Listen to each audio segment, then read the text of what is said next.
Hey guys, what's up? It's Julio here with Copy ID. I want to talk to you today about building your funnel. So let me get right into it, okay? So the very first slide that we're looking at awareness, consideration, conversion, and then loyalty. So let's start at the very top. Awareness. Now I want you to go over to the very next slide real quick and answer these questions. How can I make customers more aware of my brand? What I would like you to do is to also narrow this down into what is actionable goals that you can do today. So for example, let's say today you don't have the means for $1,000 in ad spend to test out some ads for your product. Okay, fine. But maybe you have the time to go through your site and check out all the SEO issues that are coming into play and all the tagging problems and the heading problems and all that stuff. And you can actually go in and learn more about it and fix it. And yeah, it's going to take you a little bit of time, but through that, allow your site to be recognized and shown more when it comes to like Google search results. So maybe that's something that you can do to help increase your overall brand's awareness by going a more organic route. Now that's just one example. The other example being ads, right? Whatever it is, it's about making sure that your customer can figure out who you are and what you do. And that can be as simple as saying, what am I going to do? Okay, I want to increase my brand awareness. So I'm going to, I'm going to promote this video of me making this particular product. And like, it's going to show me smiling, and I'm going to talk about the intricacies and how to make this thing and smelting and the sort of software I use and all this stuff in a very fun video that's like short and condensed. That's something that can work, and it's going to help build your overall brand awareness because people are going to end up looking at you and being like, wow, this person does a lot of work. Wow, her stuff at the end was gorgeous. And guess what? They're going to end up clicking over and checking out your site. And from there, that's going to help increase your overall purchases. So in the next slide, I want you to answer this. What can I do to make people consider purchasing? So for this idea, I want you to think about the different kind of opt-ins, whether that's showcasing your product in like that brand awareness type video and really showing the intricacies and why they should choose you over somebody else, whether that's promotional stuff and when you want to give out a discount code or a BOGO type of thing, or you want to create some sort of like catalog, showcasing your products and showcasing how it's going to look on this particular person, on your avatar. Those are all different opt-ins that can allow the user to kind of get an overall idea of what the product is going to look like on them, and how you can continue to make yourself a little bit different from an e-commerce standpoint to where they're going to want to buy from you. The biggest part of that, of course, is engagement, which is why Darian and I promote that so heavily. That's one of the easiest ways, honestly, for you to be different, is just to be different, to be you and allow the person to fall in love with you and your brand. However, past that, sometimes the customer needs a little bit more of a push to not just like you or not just follow you, but to actually buy from you.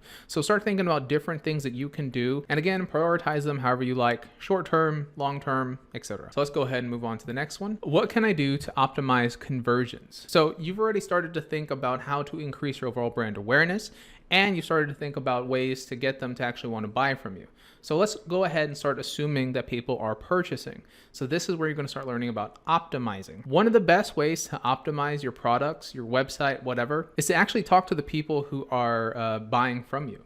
Go ahead and contact them, send them a Google form, which you can create for free, and just ask questions like, did they feel like the value they got was worth more than the price? Did they have any feedback for you? Did they think that it was beautiful? What sort of compliments have they received from wearing it?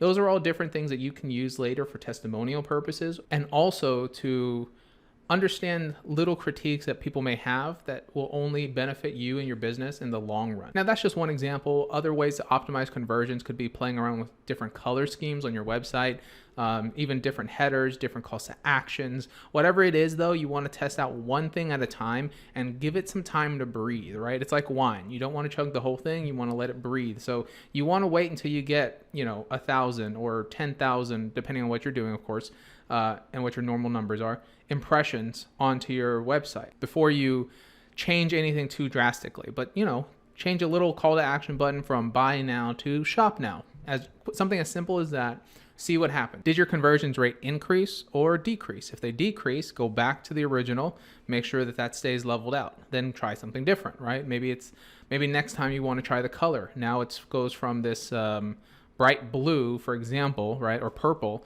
to this more Amazon-based color, right, like a yellowish orange. Whatever the case is, like, just try something different. Maybe it's a red, whatever. See what happens next. That's all about optimizing the actual conversion itself. So let's go to the very last one. And finally, how can I build customer loyalty? This is really, really important because you don't want to just focus on getting new clients. Of course, that is the way that our business is going to grow and thrive. But one of the best things you can do is, since you already paid for this client in terms of time or money, is to make sure that they're coming back to you time and time again. Now, that is largely going to be based off of some sort of discount or some sort of event or some sort of giveaway, whatever it is. You want to make sure they're staying engaged with you, that they're opening emails, that they're actually clicking through, that none of your stuff is fluctuating too much. You want to have a pretty consistent open rate, a pretty consistent click-through rate. You want to try different avenues as far as like calls to actions. It's sort of the same idea as far as optimizing, but you're optimizing for current clients as opposed to trying to get new leads to come in and purchase something from you. Very important because you already paid for them, again, in terms of either time or money. So you really want to try to use them to the best of your ability and say something like, hey, because I love having you as a customer, I want to give you this blank, right? This 10% off discount code you can use no matter what. Or I want to send you a free gift. Complete a purchase and choose from one of these three. Something along those lines. Okay, everyone. Well, this was Julio with Copy ID. I hope this helped you. I'm going to give you the link so you can take a look at this. If this is something you want to work on, what you're going to want to do to make this your own is go up here to File, then go to Make a Copy. And then you can either do the entire presentation or selected slides. Obviously, my recommendation is just go ahead and do the entire presentation. And that way you have something that you can really build off of and help grow your business. Well, that was it. I hope you enjoyed it, and I'll talk to you later. Have a great day. Bye-bye.